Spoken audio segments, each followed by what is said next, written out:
Hello everyone! Welcome back to my channel. ඉතින් gorgeous lady මගේ YouTube channel එකට ඔයාලා හැමෝම ගොඩක් ආදරෙන් පිළිගන්නවා. ඒ වගේම මතක් කරනවා මගේ channel එකට ඔයා අලුත් කෙනෙක් නම් දැම්මම ගිහිලා gorgeous lady මගේ YouTube channel එක subscribe කරලා එහා පැත්තේ තියෙන bell icon එකත් අමතක නොකර click කරලා ලස්සන වෙන්න මාත් එක්ක එකතු වෙන්න කියලා. ඉතින් වෙනද වගේම ලස්සන වෙන්න කියා දෙන වටින වැදගත් වීඩියෝ එකක් ඔයාලා වෙනුවෙන් අරගෙන ආවා. වීඩියෝ එකට ගිහිල්ලා බලමු අද වීඩියෝ එක මොකක් වෙයිද කියලා. හැමෝම කැමතින ලස්සනට ඉන්න. ඉතින් මේ ලස්සනට ඉන්නකොට අපේ රූපයට ගොඩාක්ම බලපාන දේවල් දෙකක් තියෙනවා. එකක් අපේ සම, එකක් අපේ හිස කේස්.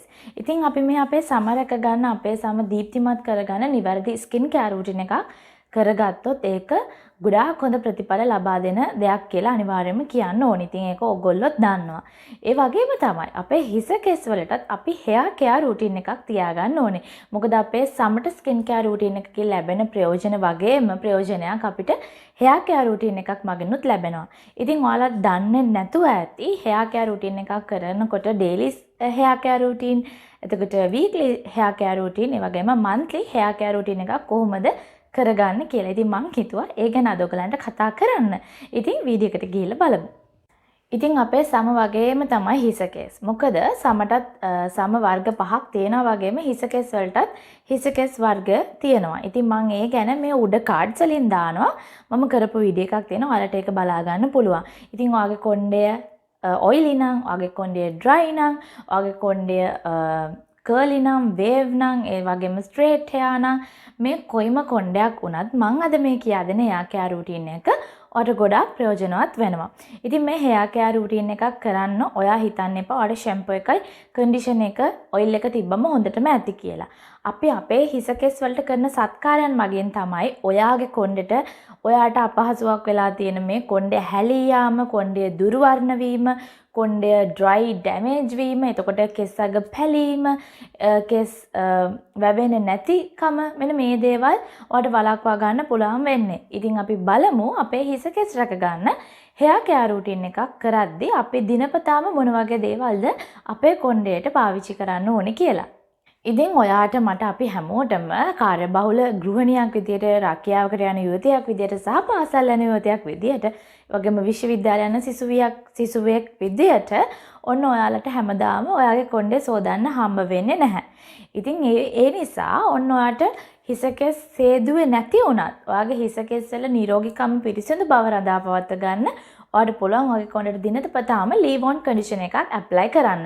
ඉතින් මම කියලා දීලා තියෙනවා leave on conditioner එකක් කොහොමද ගෙදරදිම හදාගන්න කියලා ගොඩාක් හොඳ ප්‍රතිඵල ලබා දෙන. ඉතින් ඔයාලට වෙළඳපොලේ වුණත් leave on conditioner ලබා ගන්න පුළුවන් හොඳ brands වලින්. විශේෂම කියන්න ඕනේ leave on conditioner එකක් කිව්වම බය වෙන්න එපා. අපි නානකොට පාවිච්චි කරන තෙත කොණ්ඩේට පාවිච්චි කරන conditioner එකක් නෙමෙයි මේ leave on conditioner එක කියන්නේ. අපේ කොණ්ඩේට හොඳ moisturizer එකක් ලබා දෙන්න, හොඳ moisture අපේ තෙතමනේ ලොක් කරලා තියාගන්න, හිස කෙස් වලට හොඳ දීප්තියක් ලබා දෙන තමයි අපි මේ leave on conditioner එක භාවිතා කරන්නේ. එහෙම නැත්නම් ඔයාලට පුළුවන් ඔයාගේ කොණ්ඩේට දිනපතාම hair serum එකක් apply කරන්න. ඉතින් hair serum එකක් තෝරගනිද්දිත් oil based serum එකක් තෝරගන්න උත්සාහ කරන්න එපා. මොකද කොණ්ඩේ දිනපතාම apply කරොත් අපිට මේ කොණ්ඩේ තෙල් වෙන්න බලනවා. ඒතකොට කුණු දොවිලි ඉක්මනින්ම කොණ්ඩේට හිස් කබලට උරාගෙන ඊට පස්සේ අපේ කොණ්ඩේ කසන්න කරන්න ගන්නවා. ඉතින් ඒතකොට හරි කරදරයි.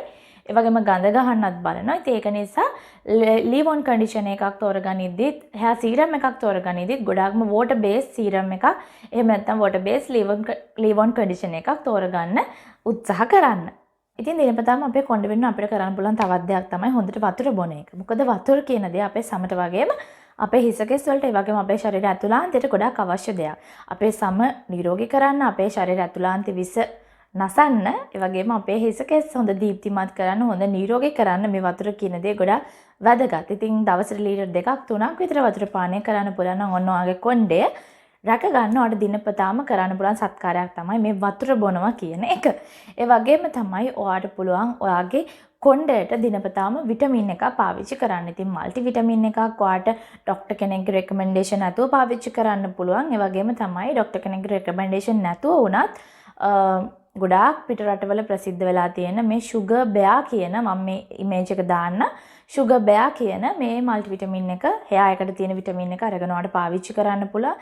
ඉතින් ලංකාවේ ප්‍රසිද්ධ ෆාමසි වල තමයි මම හිතන්නේ මේ sugar bear විටමින් එක ඇත්තේ. නමුත් ඔයාලට ඔන්ලයින් හරහා ගෙන්න ගන්න ක්‍රමයක් තියෙනවා. golden glowing skin beauty කියන page එක හරහා. මොකද මම දැකලා තියෙනවා ඒගොල්ලන්ගේ මේ sugar bear කියන විටමින් එක ගන්න තියෙනවා. ඉතින් ඔයාලට පුළුවන් හොඳ ප්‍රමිතියක් තියෙන විටමින් එකක් මල්ටිවිටමින් එකක් ඔයාගේ හිස කෙස් සඳහා භාවිතා කරන්න. ඉතින් ඔන්න ඔය දේවල් තමයි දිනපතම අපේ කොණ්ඩේ සඳහා අපිට කරන්න පුළුවන් සත්කාර වෙන්නේ. ඉතින් ඊට පස්සේ අපි බලමු ඔයාගේ කොණ්ඩෙට සතියකට සැරයක් යොදාගෙන මොන වගේ සත්කාරයන්ද කරන්න පුළුවන් වෙන්නේ කියලා. ඉතින් පළවෙනිම දේ තමයි hot oil treatment. ඉතින් hot oil treatment එකක් කරගන්නේ කොහොමද කියලා මම වීඩියෝ එකක් කරලා තියෙනවා. ඉතින් මේ උඩ cards එකෙනුත් ඔයාලට බලන්න දාන්න. hot oil treatment එකක් කියන්නේ මොකක්ද මොන වගේ benefits ද ඔයාලට මේ treatment එක හරහා ලැබෙන්නේ කියලා. ඉතින් මේ hot oil treatment එකක් කිරීම මගින් ඔයාගේ කොණ්ඩේ කෙස් ගසේ මූලයන් ශක්තිමත් කරන්න ගොඩක් උදව් වෙනවා. ඒ වගේම කෙස් ගසට හොඳ තෙතමනයක් ලබා දෙන්න, කෙස් අග පැලියම් දුර්වර්ණ වීම නැති කරන්න ගොඩක් උදව් වෙනවා. ඉතින් hot oil treatment එකක් කරන්න කොහොමද කියලා ලේසියෙන්ම ඔයාලට වීඩියෝ එක බැලුවොත් හරියාකාරවම දැනගන්න පුළුවන්. ඒ වගේම තමයි ඔයාලට සතියට සැරයක් deep conditioning treatment එකක් කරන්නත් පුළුවන්. ඉතින් deep conditioner treatment එකක් කරන්නෙත් කොහොමද කියලා ඕනම YouTube channel එකක කරලා තියෙනවා නම් ඔයාලට ඒක බලාගෙන ගෙදරදිම කරගන්න පුළුවන්. එහෙම නැත්නම් මේ කාලය ඇතුළත සැලෝන් වලට යන්න බෑ. නමුත් සැලෝන් හරහා වුණත් ඔයාලට deep conditioner treatment එකක්, hot oil treatment එකක් වගේ දෙයක් කරගන්න පුළුවන්. ඉතින් ඒ වගේම තමයි සතියට වරක් අපේ කොණ්ඩේ ස්ටීම් කරන්න ඕනේ කියලා කියනවා. මොකද අපේ ෆේස් එකත් අපි ස්ටීම් කරලා තමයි අපේ black head white head ඉවත් කරගන්නේ. ඒ වගේම තමයි අපේ කොණ්ඩේ අපේ හිස් කබල තියෙන සිදුරු හොඳින් ස්ටීම් වුණාම කොණ්ඩේට අපි ගාන ඕනම දෙයක් ඉක්මනින්ම උරාගෙන අපේ කොණ්ඩේට හොඳ පෝෂණයක් ලබා දෙන්න ගොඩක් හොඳ දෙයක් වෙනවා. ඉතින් ඒක නිසා hot oil treatment එකක් condition එකක් කරද්දිම අපේ ස්ටීම් කරනවා කියන මේ part එක මිස් නොකර ඒ ඇතුළාන්තයෙන්ම සිද්ධ කරන නිසා ඔන්න ඔයාලට ස්ටීම් කරන දේ ආයෙත් අමුතුවෙන් කොණ්ඩේට කරන්න දෙයක් නැහැ.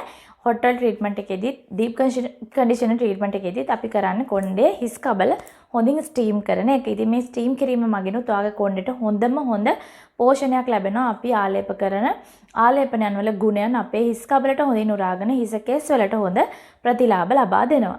ඉතින් ලංකාවේ ඉන්න කෙනෙක්ට නම් ඔන්න සතියකට දෙවතාවක් 3-4ක් විතර නාන්න පුළුවන්. ඉතින් මේ නාන කොටත් ඔන්න ඔයා අමතක නොකර ෂැම්පු කන්ඩිෂනින් කරන ක්‍රමයන් නිවැරදිව කරගන්න ඕනේ. ගොඩක් අය හිතනවා කොණ්ඩේ තෙමා ගත්තට පස්සේ ඉස්සෙල්ලාම ෂැම්පු කරන්න ඕනේ කියලා. ඇත්තටම මම කියලා දීලා දෙනවා කොහොමද කොණ්ඩයක් නිවැරදි විදියට සෝදගන්නේ කියලා. ඉතින් මුලින්ම කරන්න ඕනේ හිස කෙස් තෙමාගෙන කන්ඩිෂනර් ඇප්ලයි කරන එක ඔයාගේ කොණ්ඩේ කොටසට දෙවනුව කන්ඩිෂනර් සෝදලා ඉවත් කරලා තමයි අපි ඊට පස්සේ අපේ ෂැම්පු එක හිස් කබලට ඇප්ලයි කරලා හොඳට මසාජ් කරලා කුණු දූවිලි ඉවත් කරලා තෙල් ඉවත් කරලා පිරිසිදු කරගන්න. ඒ වගේම තමයි හිස් කබලට ෂැම්පු ආලේප කරනකොට ෂැම්පු කෙලින්ම අපේ අතට අරගෙන කොණ්ඩෙට දාගන්නේ නැහැ. මොකද ෂැම්පු වල සැර ගතියක් තියෙනවා නම් ඒ ගතිය ටිකක් අවම කරගන්න ඔයාලට පුළුවන් ෂැම්පු ගන්නවා වගේම ප්‍රමාණයක් වතුර අරගෙන වතුරත් එක්ක මේ ෂැම්පු කලවම් කරලා ඊට පස්සේ අපේ හිස කෙස් වලට යොදලා හොඳින් හිස කෙස් සෝදලා පිරිසිදු කරගන්න. ඒ වගේම තමයි තව ගොඩක් නංගිලා මලේ අහලා තිබ්බා මගෙන්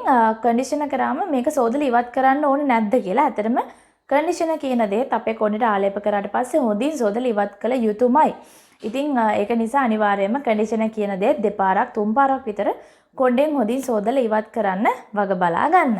ඉතින් ඔන්න ඔය දේවල් තමයි සතියට වරක් වගේ කොණ්ඩෙට කරගන්න පුළුවන් දේවල් වෙන්නේ. ඉතින් ඒ වගේම තමයි ඔයාලට මාසෙකට සැරයක් වගේ කොණ්ඩේ වෙනුවෙන් කරන්න පුළුවන් දේවල් විදියට ඔයාගේ කොණ්ඩේ ට්‍රිම් කරන එක තමයි කරන්න පුළුවන්. මොකද කොණ්ඩේ අග පැලීම නවත්ව ගන්න, කොණ්ඩේ ඉක්මනින්ම වැවීම වේගවත් කරන්න මේ කොණ්ඩේ අගිසි මාසෙකට වතාවක් අඟලක් විතර කපන්න පුළුවන් නම් ඒක ගොඩක් වටිනවා. මොකද ගොඩක් අය හිතාගෙන ඉන්නවා ඇති දිග කොණ්ඩයක් තමයි ලස්සන කියලා. හැබැයි දිග කොණ්ඩයක් වුණත් කොට කොණ්ඩයක් වුණත් ඒ කොණ්ඩේ නිරෝගීව තියෙනවා නම් විතරයි ඒ කොණ්ඩයක් ලස්සන වෙන්නේ. ඉතින් කොච්චර දිග කොණ්ඩයක් වුණත් වැඩක් නැහැ. යට කොටස ගොඩක් හීනී නම් ඒ වගේම කොණ්ඩේ කොට කොණ්ඩයක් වුණත් ඒකේ යට කොටස හීනී නම් කිසිම නිරෝගී බවක් ලස්සනක් අපිට දකින්න ලැබෙන්නේ නැහැ. ඒක නිසා මාසෙකට වතාවක් ඔයාලට පුළුවන් ඔයාගේ කොණ්ඩය හොඳින් පීරලා ගැට ඉවත් කරලා අඟලක් විතර වගේ කොණ්ඩේ යට කොටසින් කපලා ඉවත් කරගන්න. ඉතින් මගේ අත්දැකීමක් විදිහට මගේ ආච්චි නම් මගේ කොණ්ඩේ පොයේ දවසට තමයි පොඩක් කපලා ඉවත් කරන්නේ. ඒක යාළගේ විශ්වාසයෙන් මම හිතන්නේ කොණ්ඩේ ඉක්මනින් වැවෙනවා කියන එක. ඒක සත්‍යාසත්‍යතාවය මම දන්නේ නැහැ. නමුත් ඕගලන්ට ඒක කරලා බලන්න පුළුවන් මේක ඇත්ත දෙයක්ද කියලා. නමුත් ඉතින් කොණ්ඩේ අගිස්සි අනිවාර්යයෙන්ම මාසෙකට සැරයක් කපලා ඉවත් කළ යුතුමයි.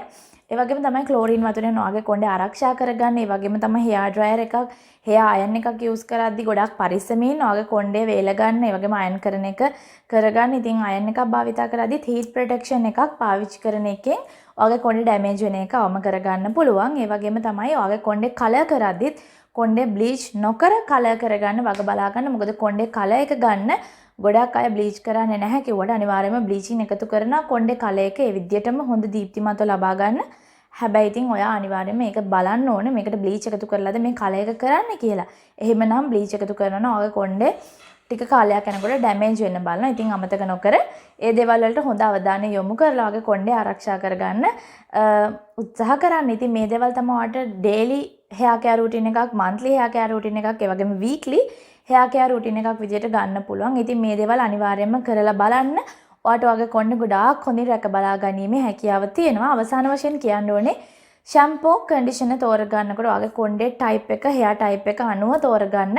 ආවට ගියාට අනිත් එක්කෙනාට ගැලපෙන shampoo conditioner අපිට ගැලපෙන්නේ නැහැ. ඔයාගේ කොණ්ඩේ කොහොමද අඳුරගන්නේ කියලාත් වීඩියෝ එක බලලම ඔයාට පුළුවන් ඔයාගේ කොණ්ඩේට භාවිතා කරන දේවල් භාවිතා කරන්න. ඒ වගේම තමයි ඔන්න මාසෙකට වතාවක්වත් සතියට දෙවතාවක් තුන් වතාවක්වත් අනිවාර්යයෙන්ම hair mask එකක් භාවිතා කරන්න. විශේෂයෙන්ම egg ඒ කියන්නේ බිත්තර අඩංගු කරලා තියෙන hair mask එකක් භාවිතා කරන්න. ගෙදරදී හදා ගන්න හෝ කඩෙන් මිලදීගෙන මොකද බිත්තරවල ප්‍රෝටීන් තියෙනවා. ප්‍රෝටීන් කියන්නේ අපේ කොණ්ඩේට ඉතාමත් අත්‍යවශ්‍ය දෙයක්. අපේ හිස කෙස් වල ගොඩාක් අත්‍යවශ්‍ය වෙන දෙයක්. ඉතින් ඒක නිසා අනිවාර්යයෙන්ම hair mask එකක් පාවිච්චි කරන්න අමතක කරන්න එපා. මේ දේවල් තමයි කොණ්ඩේ රැක ගන්න අනිවාර්යයෙන්ම ලේසියෙන්ම අපිට එදිනෙදා කරන්න පුළුවන් දේවල්. ඉතින් මේ දේවල් try කරන්න අනිවාර්යයෙන්ම මට results ගැන අමතක කරන්න එපා. අහන්න බැරි වුණ දෙයක් තියෙනවා නම් comment කරන්න. මට කියන්න අමතක වුණ දෙයක් තියෙනවා නම් ඔයාලා ආයෙ මතක් කරලා comment කරන් යන්න. ඉතින් තවත් මේ වගේම වටින කියන ලස්සන වැදගත් වීඩියෝ එකක් අරගෙන ඔයාලා හම්බ වෙන්න එනකන් අදට ගිහින් එන්නම්. හැමෝටම සුබ දවසක් සතුටින් පරිස්සමින් ඉන්න කියලා ආදරෙන් ප්‍රාර්ථනා කරනවා. බයි.